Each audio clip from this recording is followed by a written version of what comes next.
Thanks for listening to Baxie's Musical Podcast. If you like what you hear today, be sure to like it, follow it, share it, give it a big fat review. You can also follow the show on Instagram, Facebook, and TikTok for regular updates about upcoming guests.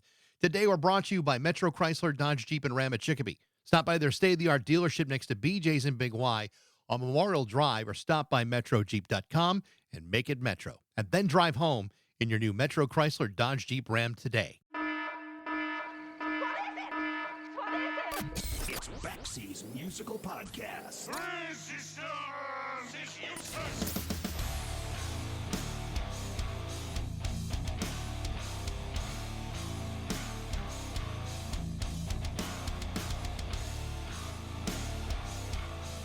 In March of 2023, I interviewed the late Mike Peters, lead singer and songwriter from The Alarm. This was an incredibly important interview, important for a lot of reasons, the least of which was the fact that I've been a fan of The Alarm since they released their second album, Strength, in 1985. And the title track for that album was one of my favorite songs of the entire decade. But that's not really the point. The reason why that interview was so special is because of who Mike Peters was as a human being. This was a man of extraordinary heart and courage, a man of boundless energy and enthusiasm, and an endless supply of infectious optimism. For the last 31 years of his life, Mike Peters waged a relentless battle against chronic lymphatic leukemia. At the time of our interview, he had just completed a new album and was ready to tour less than a year after relapsing and nearly dying from cancer-related pneumonia. In fact, much of the album was written while he was in the hospital during his recovery. All of this while his wife, Jules, was enduring her own fight with breast cancer as well. Sadly, Mike Peters died last year at the age of 66. What's most remarkable about his last days wasn't just the fact that he found the energy to record one last album. What's truly remarkable is the amount of strength and resilience that went into making it. It is a stunningly powerful record that reflects the spirit of Mike Peters. It also reflects the spirit and courage of Jules Peters as well. Jules not only stood by her husband's side throughout his entire adult life, but through its highest peaks and lowest valleys as well, including through the final moments of his life. And while she could very easily have withdrawn into her grief, Jules Peters went on to spearhead the completion and release of Mike's final album called Transformation, which comes out on May 29th.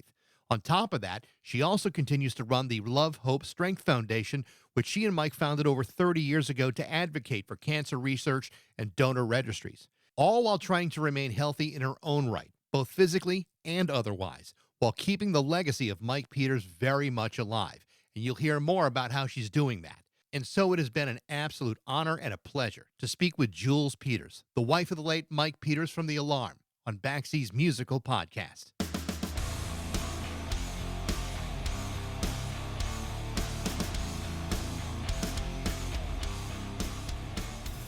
Hey, how are you? Oh, hi, I'm good. Thanks, Mike. How are you? I'm really good. Thanks for doing this. I appreciate it.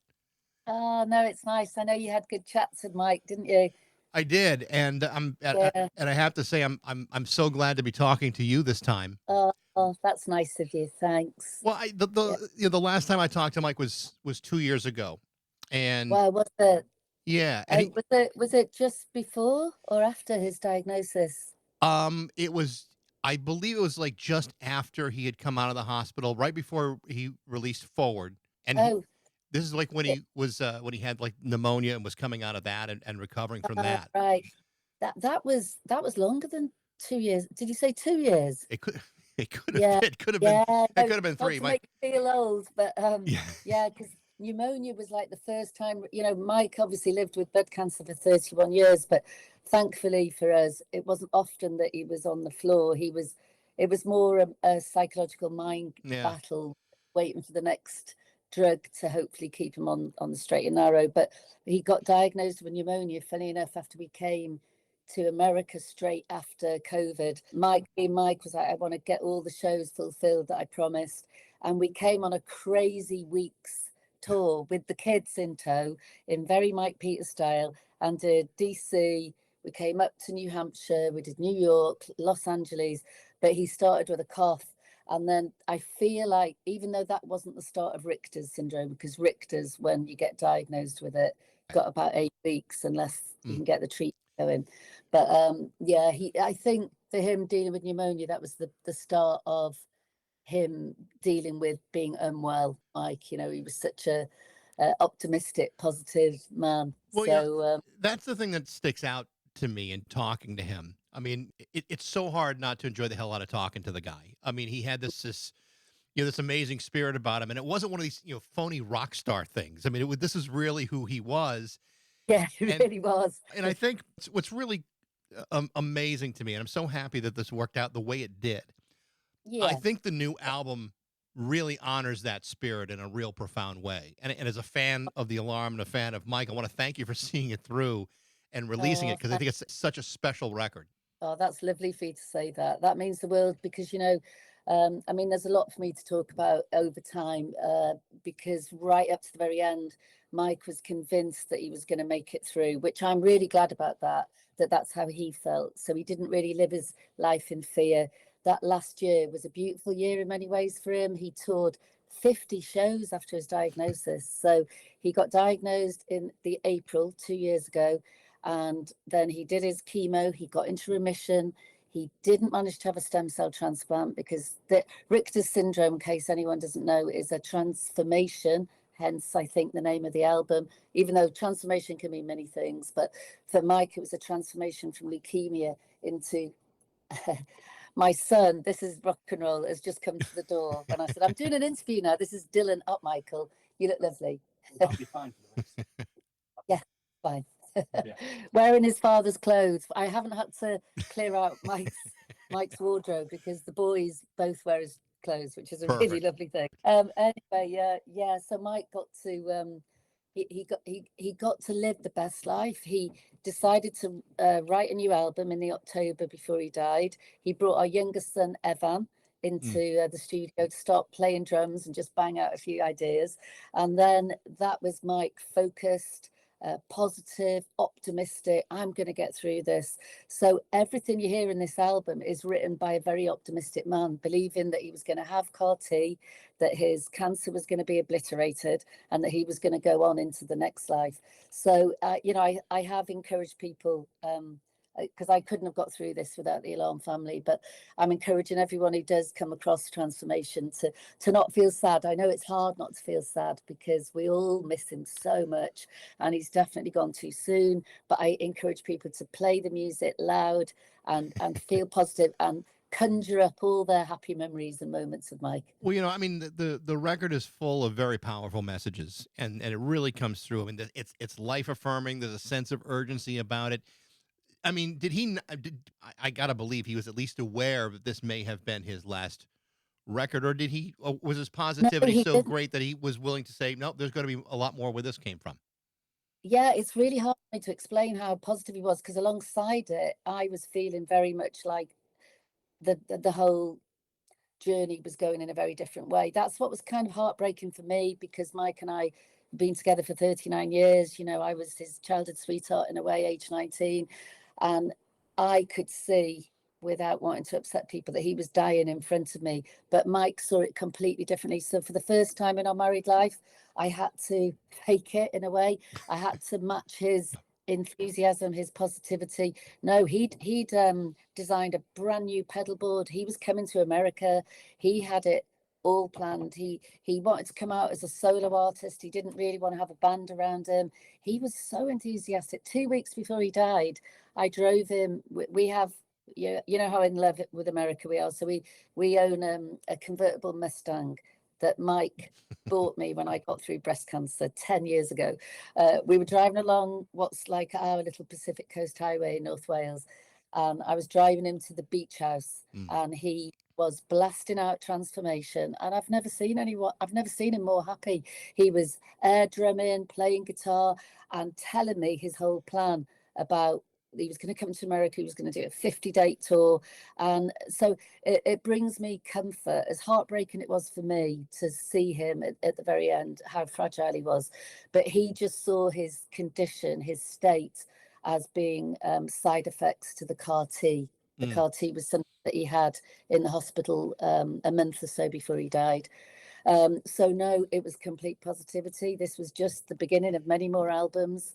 And I think that is that's probably the reason why Mike kept going as long as he did. Most people who would have been diagnosed with Richter's syndrome at his stage in life, I think, would have been absolutely floored.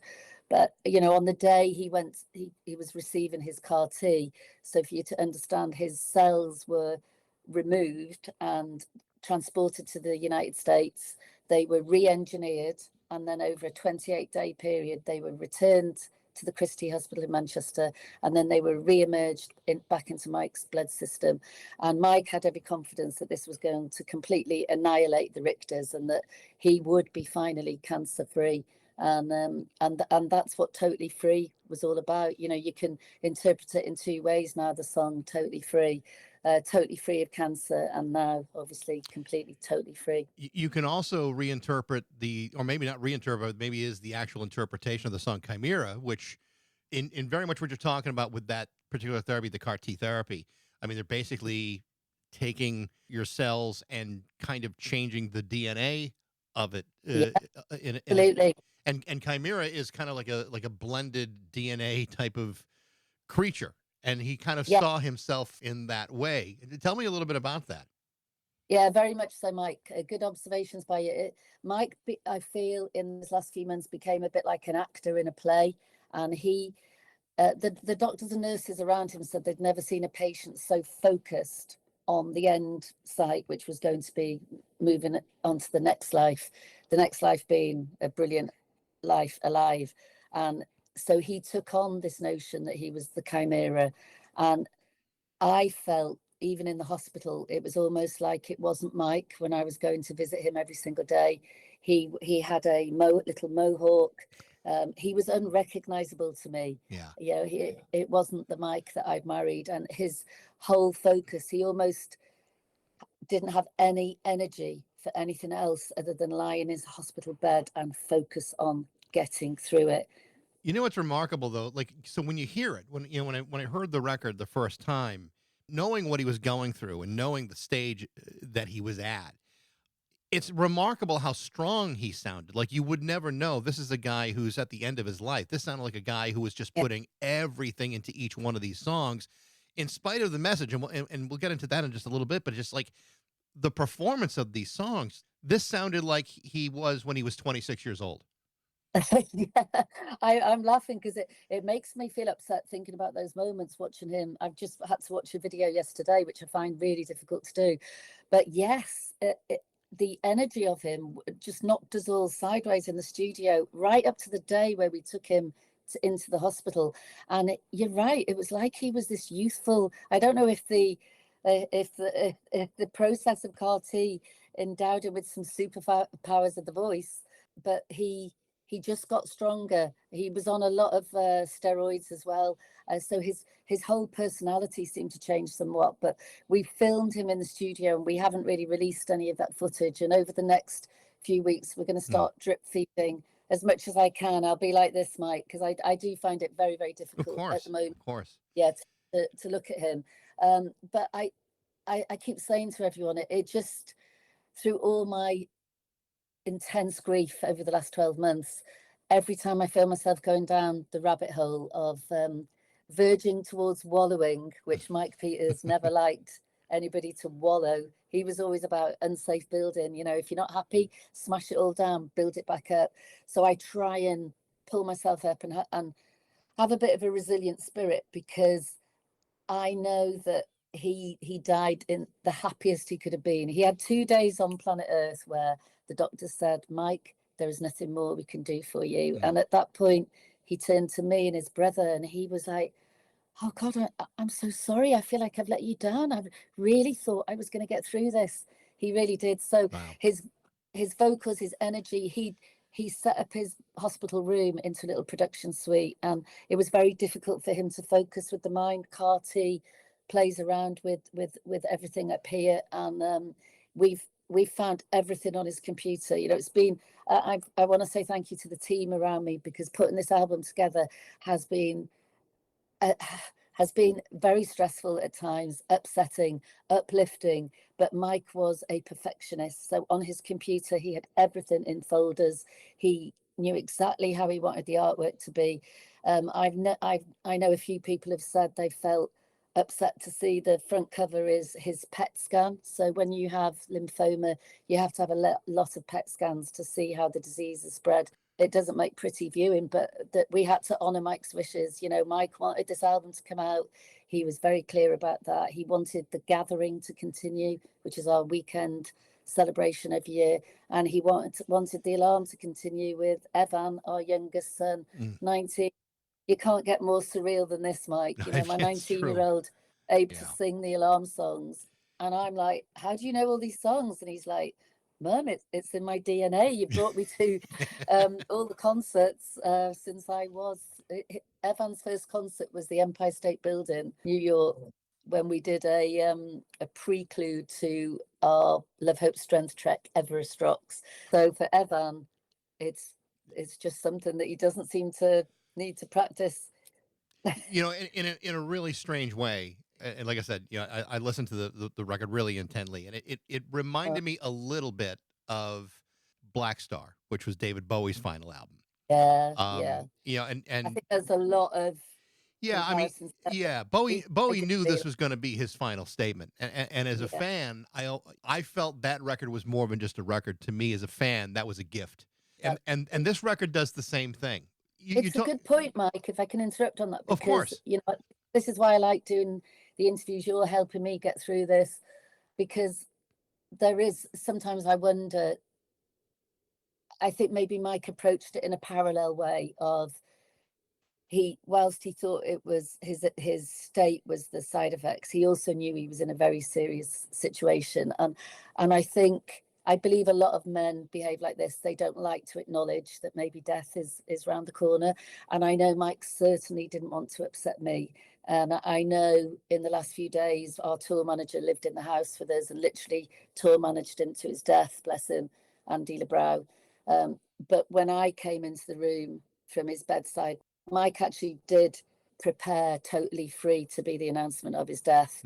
But the minute I walked in, he was like this. He didn't want me to know that he was acknowledging his death. And so it does make me wonder, he just wouldn't have told me that it was going to be his last album because he knows that would have been too upsetting. But possibly he was the biggest David Bowie fan in the world. Right. And I think he was acutely aware. What was Bowie? Was he 69 when he passed away? I believe so, yeah. Yeah, it's like Mike was 66. I think he had it somewhere at the back of his mind, but he certainly was thinking for the optimistic option. There is an amazing line in the song "Live Today," which I think is amazing. The line is, "I don't want to live forever. I just want to live right now." I think anyone who has been through that in their family, or have seen loved ones get sick, that's such a powerful, profound statement from a guy who was as sick as he was. And I just, when I listen to it, I'm going, oh my God, that's maybe the best line he's ever written. That's lovely for you to say, and it breaks my heart. I can't watch the video. When we were about to launch the video, people were asking me to watch it to make sure I was happy with the edit, but I said I just can't watch it. I'm pretty resilient, Mike, and I know that I'm a lucky girl to have met Mike and be married to him all this time. But that line, it's very Buddhist, isn't it? It's the way I'm getting through it. Mike and I, Mike he was religious, but I think over the years his religion was Wales and the mountains, and I think his whole faith was he was very good at just being present, and he wasn't a worrier. He didn't worry about tomorrow. He was like, let's just live right here, right now. And it was amazing being married to Mike, because he was never worried about anything. He was like, we'll always find a way. There'll always be. So, I grew up with him having that very positive outlook, and he wasn't scared of dying, Mike.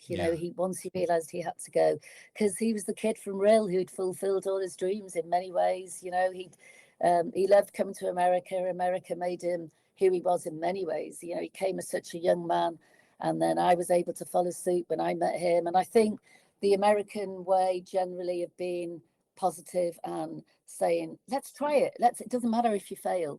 That very much resonated with Mike. And I think the American people really took to Mike right to the very end, because we always joke that we're half Welsh, half American. Um, I hope you grow out of that someday. American, Merry Welsh. We had all these, Right. yeah, because our kids grew up in American years. Yeah. You know, we were fortunate to bring them for a month to New York, a month to California every single year. So they just grew up in American years as well. So look, loads to be grateful for. And like I say, when I feel the grief getting too much, which it does, I wake up every morning feeling the loss profoundly. But I don't know if you know, I bought the village pub, which is called the Red, about 4 years ago. And you have to laugh because Mike was the most positive man in the world, like almost annoyingly positive at times. But the only one time he wasn't positive was when I turned to him and said, I really think we should buy the village pub. And he was like, I think that's a terrible idea. And I'm like, you've made me do so much in life that was crazy. And all like we've gone to Kilimanjaro and, like traveled the world and did record store day in 24 hours. I thought it was the most ridiculous idea in my life. And then I say I want to buy the village pub. But you know what? Once I bought it, he understood. I'm all about community. And so it's a community hub. And what I love about it, the alarm fans come literally from all over the world to the pub. Mike is buried right opposite the pub. Oh, It's a really? little graveyard. Yeah, there's a 70-foot waterfall. Mike is buried here, loads of poppies. It's like Gracelands. We've got our chapel, which was Mike's recording studio, is right next door to the Red.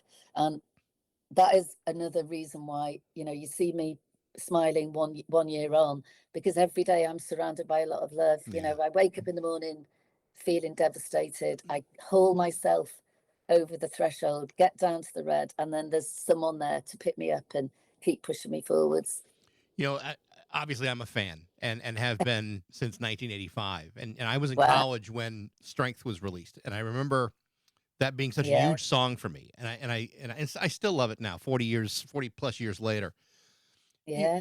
When I think about you and Mike and what the two of you have gone through over the last several decades, it's amazing to me how that song hits today. I mean, I was just listening to it the other day and really paying attention to the lyrics of it. I'm going, it's almost like he saw what his future was going to be at that young age. It's amazing to me how profound that was. It's such a young guy doing that. You're right. I think, it does make me wonder, because obviously give me love, give me hope, give me strength coursing through my breath, my veins.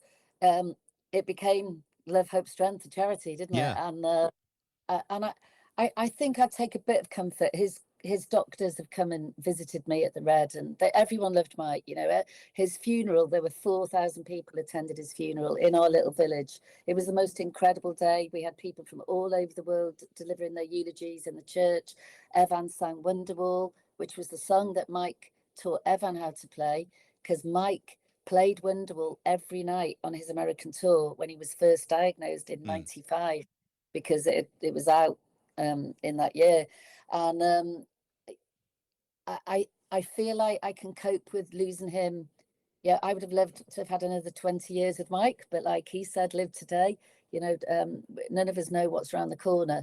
But I take comfort in the fact, a bit like Bowie, a bit like George Harrison, the doctor said, look, we all have so much energy that we're born with. And Mike expended so much energy through his gigs. You know what he was like as the front man.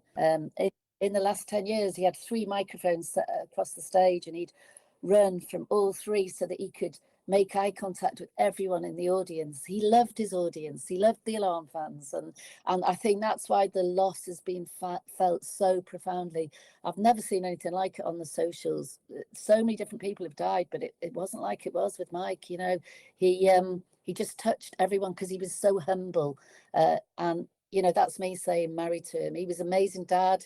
And I'm so glad that he managed to get the boys to 18 and 20 before he passed. He got them to become lovely young men, and he lives on in them. Obviously, as a married couple, there's a very special bond between the two of you, and the dedication that existed between the two of you as a couple. I mean, he's battling leukemia, you're battling breast cancer. I mean, you went through this not just together, but simultaneously.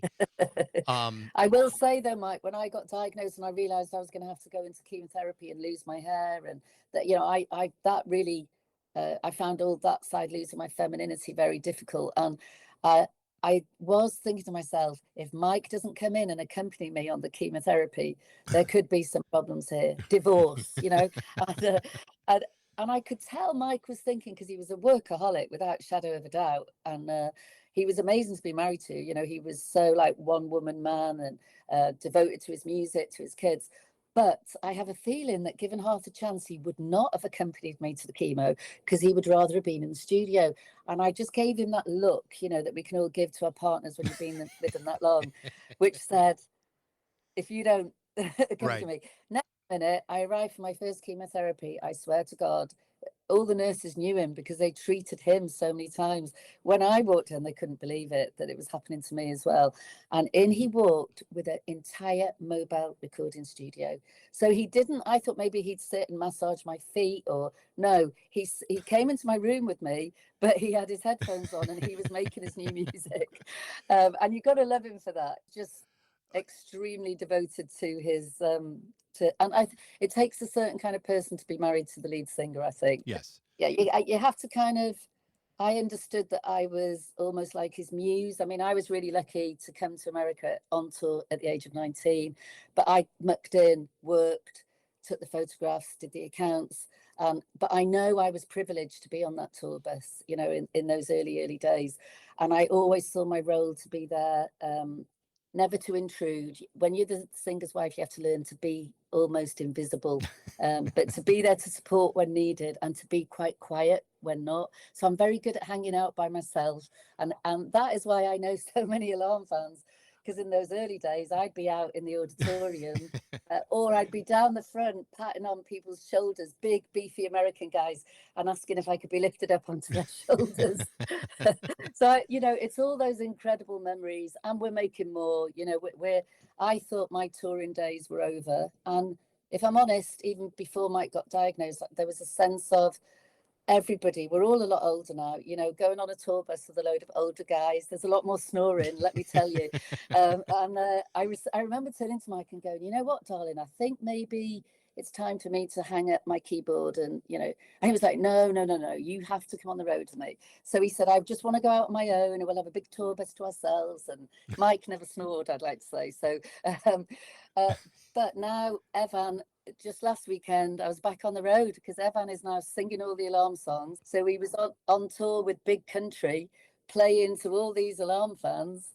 And it's surreal for me, like watching him go out on stage.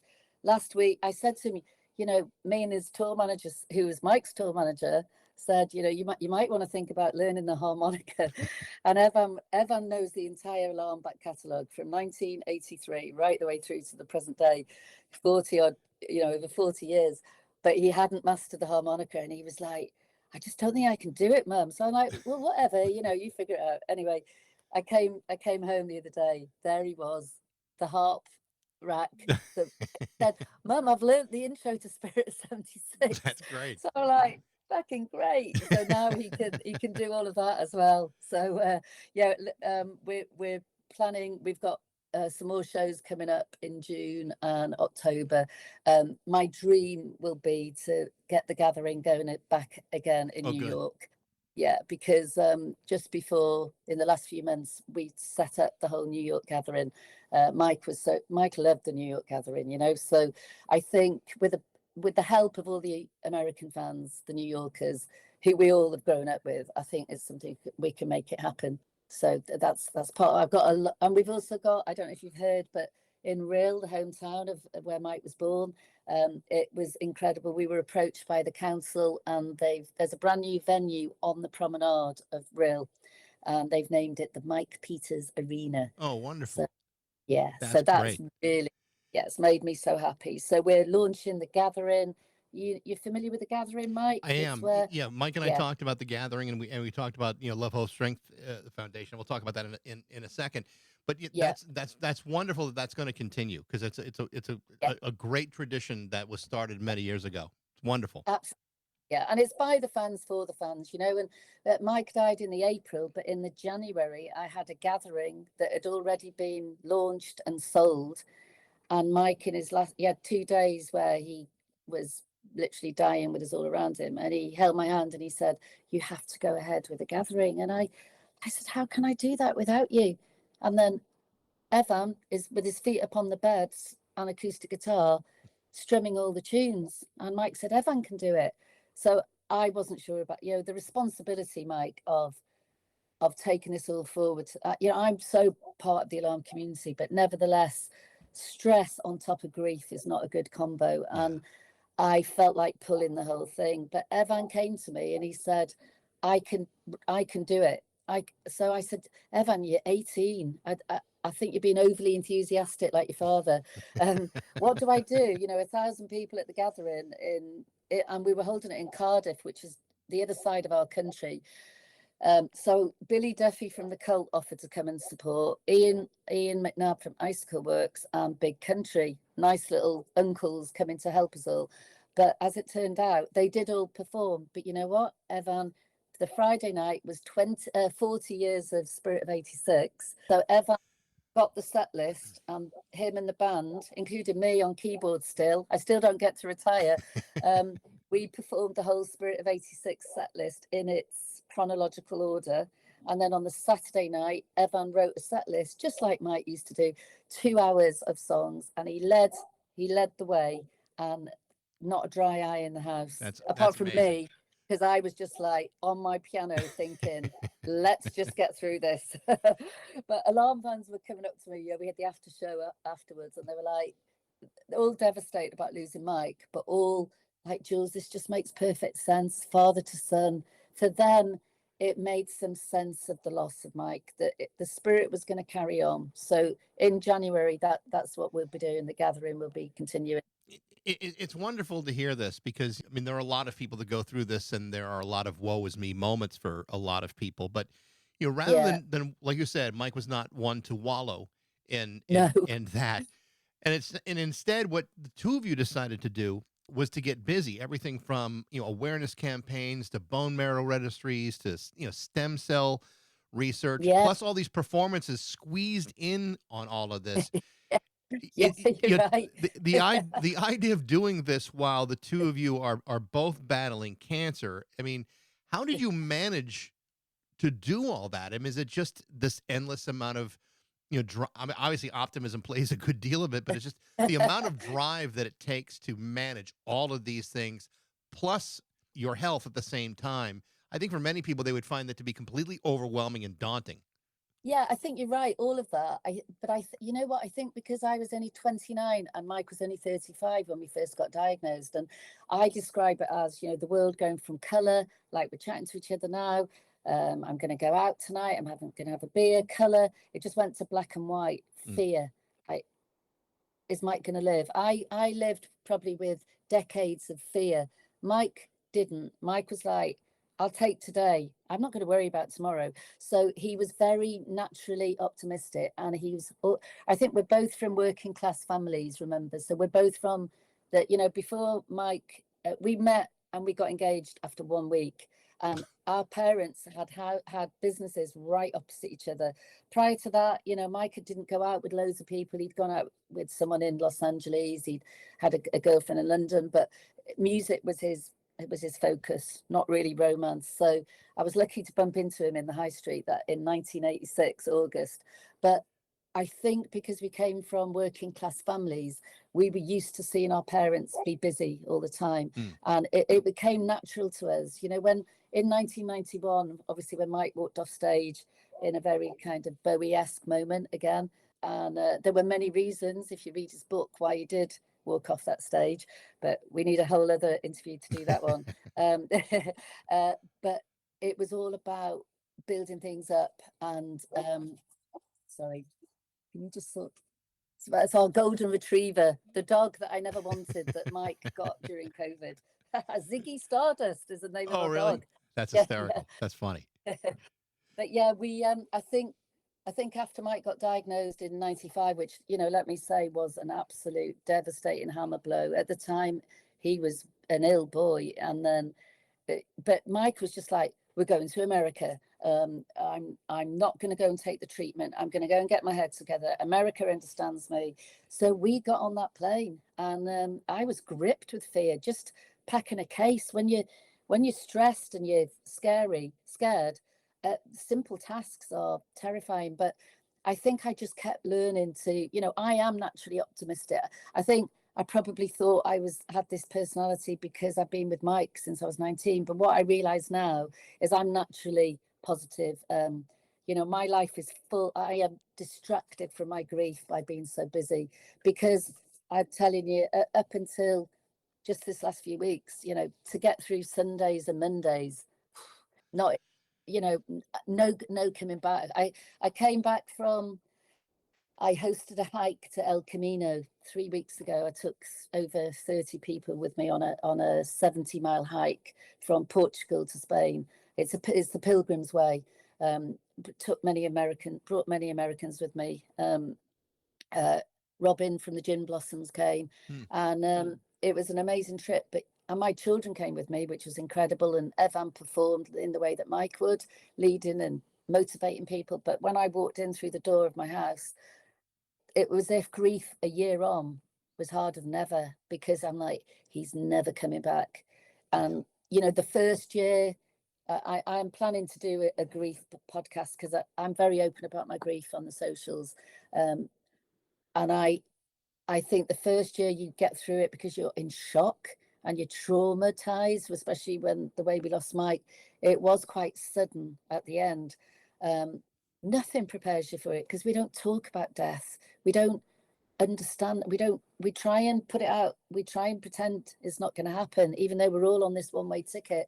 And so I think Mike and I realized from the beginning how precious life was. Let's pack it out. Let's just go for it. And I think doing the treks, I urge anyone to do a trek. As we all get older, we get a bit set in our ways, don't we? We have our nice comfy things. We're very privileged, many of us in America, in the UK. And I think going out on a trek, you learn to live in a dormitory or a tent, and have everything becomes very basic. And I think even though, we've been successful in lives, it's not the money that has ever counted to Mike and I. It genuinely hasn't. It's about legacy, community. It's about going out and being creative and making things happen. And that's why I'm getting through, because, tonight I've got salsa at my pub. I'll be down. I've got a guy from Peru. I'll go and pick him up from the train. He comes in, all the locals get together. But the most important thing is we get together and we share our problems. Because I met a friend the other day, you'll probably relate to it, especially when I'm a single woman now, and we said, I never expected to be single at 59. It's just makes no sense to me. And but because I'm like the boss and the matriarch and the nag and you name it, that's me. It's like waking up into Sniper Alley, that my friend said. All as single birds who, we don't have the husband, we don't have the backup. It's like you wake up and you're like, right, which sniper's coming to get me today? So it you either wallow and you're going to get shot by the sniper, or you get resilient and be a badass. And I think that's how I have to be, because I know Mike will be looking down going, you keep fighting, you keep moving forwards, because being in a band, you have to fight, don't you? You have your moment in the sun when you're like the Alarm did in the 80s, when you fell in love with them, and I'm friendly with so many people that fell in love with Mike in around 1985, 86. But then you have to fight for your survival, and that you have to develop a thick skin. You have to cope with rejection. And we left the music industry in 91. We set up our own label. My dad retired aged 50. So we're like, right, you can have the phone line. So my dad is 85 and he still speaks to all the Alarm fans. Wow. It's this side of the story is a crazy story, because we thought we don't want to sit around listening to having record companies saying to us, oh yeah, you can go out next month on tour, or here's the budget to make the album. We were like, fuck that, we're doing it our own way. We bought the chapel, we set up the Alarm headquarters there.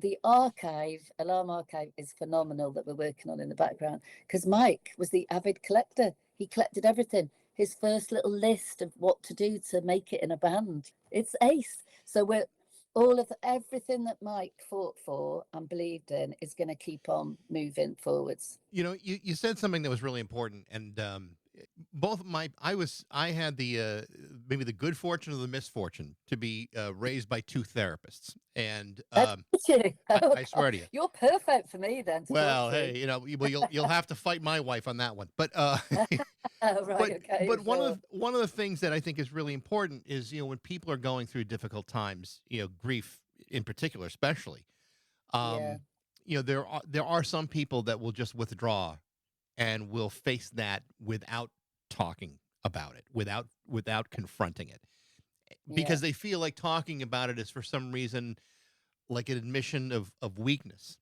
And and Really? Okay. and my feeling has been, and maybe it's just the way I was raised, is that real strength is actually confronting it head on and saying, I need to talk about this and I need to share this, if not for you, but certainly for me, because I need to Yes. sort through all of these feelings. That's Because me. yeah, because I think, you know, when people when they get diagnosed or they suffer loss of any kind, you feel every possible emotion there is. You said, mentioned shock and the fear and the anger and the depression Oh, that God, yeah. goes through it, It's, and you're hoping for victories along the way, but they don't always come at the speed you want them to. So I think yeah, confronting yeah. your grief and your sadness is really important, not just to show the world you're doing good, but really for your own soul. It's good to share Oh, that. completely. I joke, you know, the red for me, it's all about me being, yeah, maybe selfish. I don't care about that. It's my way of surviving. If I just had nothing to do or no purpose or no focus, and I chat to everyone, and other widows and widowers come in, and or you know, everyone has some problem, and it's okay to talk about it. And we have a phrase, you know, with the Welsh football, which Mike was heavily involved with, together stronger. And we have a proper village community life here. So much so that I never really want to leave the village. Although I've just come back from Italy, which is a big tick for me to get myself to Manchester Airport, because it triggers of all my lovely, amazing. But you see, this is the thing. And if you talk about therapy, you know, like I haven't had any therapy or I haven't had any counselling. I think it's slightly different for where we live in our villages. It's still quite old fashioned that you can talk to your neighbour and you can share things.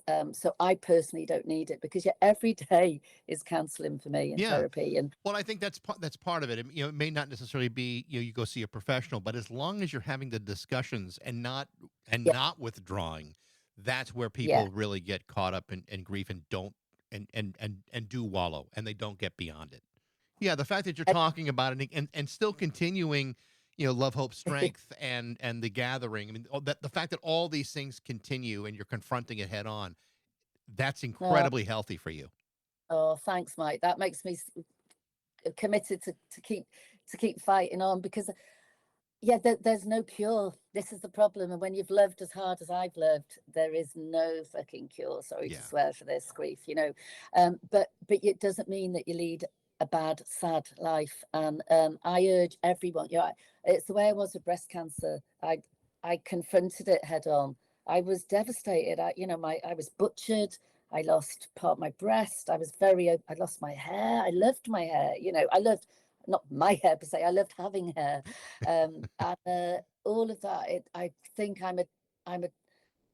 What I'm trying to say is the pain I never knew, because my parents are still alive. Thank God I've never really suffered that way in loss. I always had a notion at the back of my mind that the fact that it was so amazing between Mike and I, he was truly the easiest man to live with. Every day was an adventure. He was kind, he was exciting, he was a true alpha male. And so the part of me thought that maybe because it was all such a fairy tale, and he was the lead singer of the band. I bumped into him in my local high street. I got engaged after 1 week, married after 2 years, you know. But we definitely had big highs.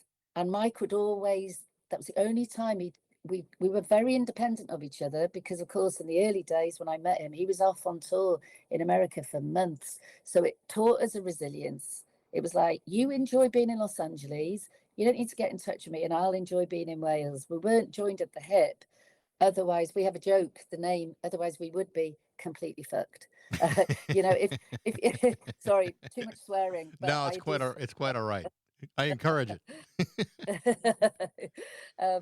Yeah, you come into this world by yourself and you leave by yourself. And again, I'd say to everyone in relationships, be grateful for having an amazing relationship, but make sure you can survive by yourself. Make your wills. Have the difficult conversations together. Accept that for all of us 50 plus, you know, it's like I say, that one-way ticket, but it doesn't need to be scary. It's like you can acknowledge that this is an incredible life that most of us are on. So I'm accepting now that I think because Mike had such an incredible life, that maybe that is why he had to go too soon. Like I said earlier, the energy he expelled over 66 years. And also when I feel, oh, woe is me, wallow, wallow, wallow, I think, pull it together, Jules. What would have happened if he died at 35 when he got married, when Right. when he got diagnosed, all Yeah. through the decades, you know, and that pulls me out of my murky sadness. And I would, again, I've got, I'm that annoying person with all these solutions, but you know, the idea of me having to face the next part of my life without him, it's unfathomable. It's the most painful thing. And up until really only the last few weeks, I have had the most terrible feeling of physical grief. And I've said it's like a serpent sat inside me. It's like I can't breathe. That's why I brought salsa to my pub, because I went to a salsa class, but I was too grief stricken to travel. So I've not even been able to drive my car beyond the village. And it might sound ridiculous, but it's how I feel. It's not only that I can't, I don't want to. No Yeah. desire to go beyond my safety net. And so salsa, I found that there was a salsa group in about 3 miles away. So I just managed that, drove my Mustang, jumped out, and I just spotted this Peruvian guy. He's an amazing dancer. He's only little. And I just marched over to him and he started teaching me bachata, which is a Dominican Republic dance. And my God, when I got home that night, my boys came in and they were like, Mum, there's something different about you. And I know, I'm like, I have been touched by the hands of God or something. Because, you know, the serpent of grief, it slithered out of me. Yeah. So by dancing, by moving, by crying with people, by, you know, I did an interview last Friday from Italy with the BBC, and I was listening to them introducing me, and they played Live Today. So without expecting, I started hearing Mike's voice, and I just felt like I was having a panic attack. And yeah, it's on the Alarm socials, because my response, not knowing, that's kind of what I'm battling most days, but I'm not giving into it, because the funny story with Mike, 2 weeks when he was doing all the air drumming and the guitar to Transformation, Right. we arrived at the beach house and he was clearly fading away, and he could barely walk, and everyone would have been upset to see him like this, and he had to go to bed, and I started to feel very scared. I thought I probably need to get him to Manchester, which is 2 to 3 hours away, and I kept popping in on him, and Mike had this phrase at the end, just give me 5 minutes, just give me 5 minutes. It, because he was Yeah. so ill, he could, and I'd pop round and go, are you okay? And I could see his pulse, and oh my God, I'd hate anyone to go through this. And I said, oh, Mike, I'm a bit scared. What should I do? You know, he was always the fixer, my alpha male. It's like hard for me to be the alpha female. And he just said, stop wallowing. I'm laughing now, but he said, Jules, Trixie Vixie, he always called me, stop wallowing. And I was like, oh my God, my husband of, you know, my partner of 39 years is dying in front of me, and he wants me to stop wallowing. But I've taken that with me through his death I'm like, I hear him, stop wallowing. I'm the lucky one. I can breathe, you know, I can't waste that I can breathe. I've got my kids, so You know, sorry. he's clearly left an amazing legacy behind him, and it's Yeah. it's absolutely beautiful and wonderful that you've been able to continue that. And with everything that you've done, and with the release of this record, I mean, I hope anyone that is going through difficult times gets a chance to really sit down and listen to it, because it really is a very, very powerful, Well, thanks, Mike. joyful, urgent record. And it's a absolute pleasure to and an honor to talk to you, Jules. This has been really wonderful. Oh, I've loved it, Mike. Yeah, well, I hope I'll be coming back to your part of the world. I think give me another year. Get my visa sorted. Yeah, you know how it is to get to America these days. Yes. It's not as straightforward as it used to. Well, it's never been straightforward. But hopefully, yeah, we'll be able to give you the nod to tell you that we're coming to America and playing a few shows. That would be wonderful. That would be a dream, because America, is part of who I am. So I have to get back there. But I feel like I'm building up the resilience to be able to get on that plane now. Good. So that's again small steps, like we say when we're trekking That's for the it. charity. Pole, pole. Jules, this has been wonderful. I wish you all the best. Thank you so much for taking the time to talk to me today. I really do appreciate it. Thanks, darling. Hey, and thank you. You've been my therapist today. Well, So I parents for me. I don't charge, but I'd be happy to. I will see you next week at this time. Yeah, sounds like a good plan. If my grief podcast comes off, it would be good to, like I could bring you in maybe to talk about how music is our therapy. Of course. Like, you've just said, listen to some positive music like Transformation to make sense of everything. Yeah. It would be a thrill to do that. Absolutely. Yeah. Okay, Great. that sounds good. This week we are starting the procedure of releasing the videos from the studio from because I'm very close to Mike's record producer, a guy called George Williams, who was Mike's record producer for 20 years. So he was the producer for Forwards, that I think you talked to Mike about Forwards. Yep. So we've actually, in the pub, we convert the pub into a venue. So last thing before I go, Mike was so optimistic that he made me book 4 shows in the pub, because we transform it into a little theatre. And he was convinced, he died in April, the end of April. He was convinced in June, for the 4 Saturdays of June, we had booked out and sold out for him to present Transformation to the Alarm boutique. So Mike passed away, and I was like, what am I going to do? So nobody asked for a refund. So me and George, the producer, came up with the idea. So we played the album track by track, and in between the tracks, we talked through the recording process. So I'm sat here, and the Alarm fans are all sat here. It was weeks after he died. Wow. Oh my God, when you talk about therapy. But they cried, we cried. It was unbelievable. And then Evan, week 1, Mum, can I sing a couple of songs? I'm like, oh, Evan, I'm not sure, will you be able? Yes, I will. Week 2, can I add a guitarist? Week 3, can I add a bass player? Week 4, can I add the drums? Week 4, we had the full line. Wow. Again, it's almost like Mike made that happen, because guess what we had to do, Mike? We had to pull ourselves together, and we had to stiff up a lip. But by the end of each night, we felt uplifted, and we didn't feel as sad as the day before. We felt stronger. So again, that would be my main therapy. Stay busy, stay distracted. That's great. Jules, thank you so much. We'll definitely stay in touch. And if you yeah, it'd be lovely. Yeah, I appreciate the time. No, thanks for giving me the time. You bet. You take care. Have a lovely day. You too. The name of the new album from Mike Peters and the Alarm is called Transformation. It'll be available on May 29th. Thanks for listening. I hope you enjoyed it. If you did, you can reach me at bax@rock102.com. I'd love to hear what you think. Thanks to Metro, Chrysler, Dodge, Jeep, and Ram at Chicopee for their support. But most of all, thanks to you for listening to Baxie's Musical Podcast.